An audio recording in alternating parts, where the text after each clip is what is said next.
Kaitlan Collins, she did an interview with Todd Blanche. But you can't say if he was... Dude, why is she not asking why Trump didn't take the stand? Doing that, and that's where I think we have disagreements. We think there are a lot that we're not. Why did Donald Trump not ultimately take the stand? Oh, here we go. Well, that's a very...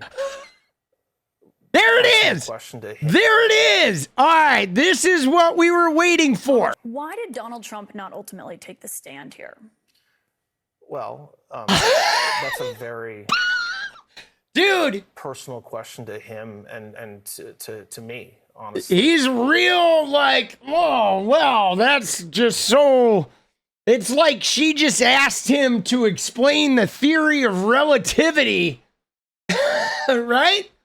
You know, like, oh, well, she just asked him to explain the meaning of life. Why did Donald Trump not ultimately take the stand? Here we go. Well, that's a very personal question to him and to me, honestly. And it's a very difficult This question. answer is not selling me. And I don't say that because that's what he has said. He wanted to get his story out. Yes, he did. The judge had made some decisions before the trial or the day of the trial started about what would be allowed to be asked of him by the prosecutors if he took the stand. And some of those questions were really complicated to answer because there's still appeals going on. Complicated to answer. So there's a lot of appeals about what that go into whether somebody testifies. Ultimately, it's his decision, and he listened to us. I love how she's about to call him out because it was his decision, but he listened to us. And she's like, oh, so you told him not to testify? Well, no, I didn't say that. Well, they're all being very shifty. And he reached a decision that he thought was right, which I very much agreed with. So that means your counsel was for him to not take the stand. I'm not going to tell you what my counsel was. Well, you said you got on counsel and he wanted that decision, and he didn't take the stand. But ultimately, it was his decision. And I never say, and I think colleagues and folks that you have on here hopefully agree with me. I never say to somebody, don't take the stand, right? That's their decision, and that's a decision that they have to make. But I want them to have I want them to know what will happen on the good and the bad if they do. Yeah, and he said, let me tell you this, Donnie. You're guilty. We all know you're guilty. You can't talk for more than 10 seconds without lying. So if you take the stand, they're going to eviscerate you. And they're probably going to catch you in more crimes. So, Donnie, you should probably not take the stand. And Donnie's like, yeah, that's all true. I'm cooked. So, yeah, I'm not going to take the stand. Good call. Right? That's how that conversation went. On him not taking the stand. Look, the verdict came down a couple hours ago. I don't know if I have any regrets about anything yet. I'm still thinking things through, and I think so is he, and so are everybody else around him. But at this point, I don't think that there was a conviction because he did not take the stand. When he was leaving, one thing he brought up were the witnesses who were not called, and he was saying that there could have been witnesses that would have helped make the case. We never saw Keith Schiller, Alan Weisselberg, some key figures here who got brought up a lot. Why didn't the defense call any of these witnesses? Yeah, this is real important here because they didn't call anybody, bro. They called like no witnesses. They called 2 witnesses. Why didn't the defense call any of these witnesses? Well, because we happen to live in America and we don't have the burden of proof. And so there's not... That's not the point. That's a question. That really? That's his answer?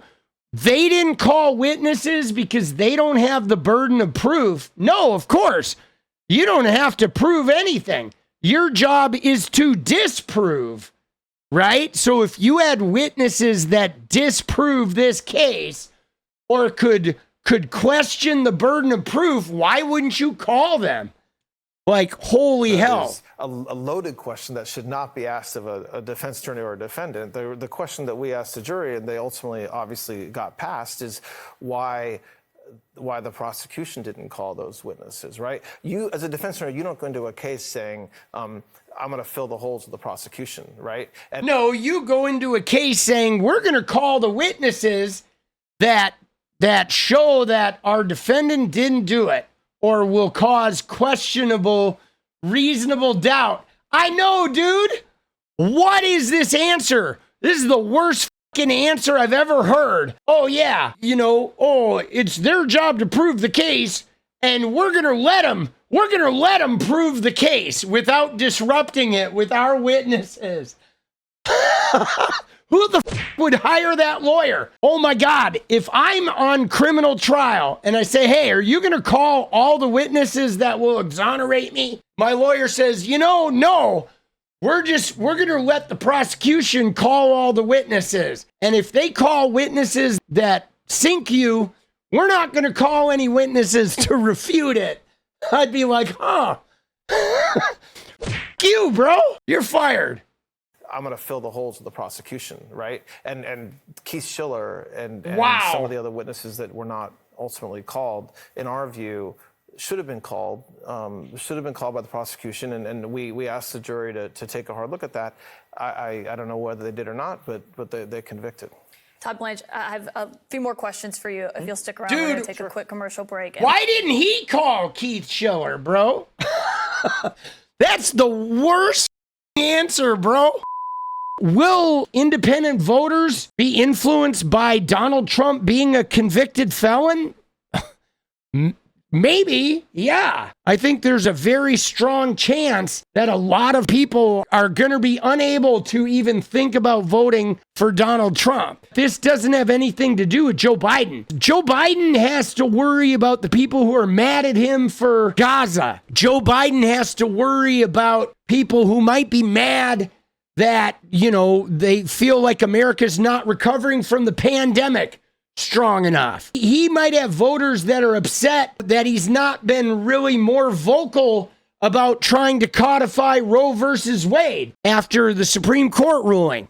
Okay, there's a number of reasons people might be upset about Joe Biden, but I don't think that has anything to do with Donald Trump's criminal behavior. I think Donald Trump has a lot of core supporters that will vote for him for any reason whatsoever. Like I said, he could a baby or their wives right in front of him, and they would still vote for Donald Trump because they don't care. So those people, nothing's going to change with them. But dude, to the independent voters in America that remember the Trump chaos and they remember the arguments and the bleach and the shine a light in the body and the pandemic's going to be over and they watch their loved ones die and they're mad that inflation is still pretty high and prices are still pretty high, are those people so mad at Joe Biden that they're willing to vote for a convicted felon who already was president and didn't really do a good job,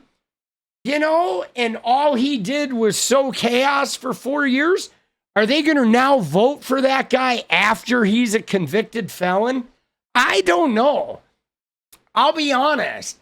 I think a lot of people don't like Donald Trump. A lot of women realize that he took away rights that they had. A lot of people know Donald Trump was a failed president. And now he's a convicted felon too.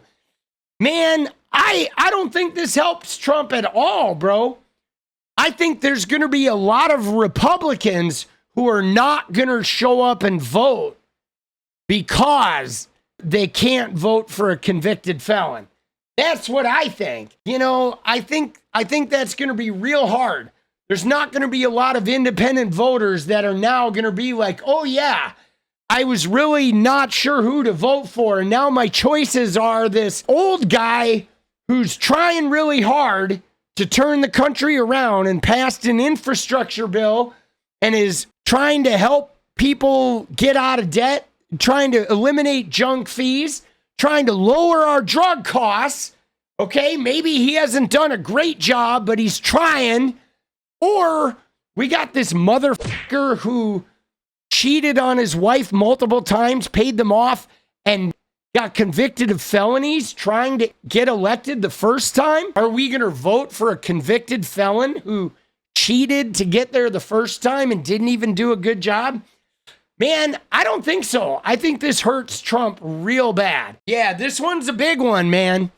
We have had rights. We have had human rights removed because of Donald Trump's actions. Like, literally, if you're a woman in America, you have less rights than you did 4 years ago, and not because of Joe Biden, but because of Donald Trump's Supreme Court nominees. And now we're finding out that he was committing crimes in order to be able to elect those Supreme Court justices.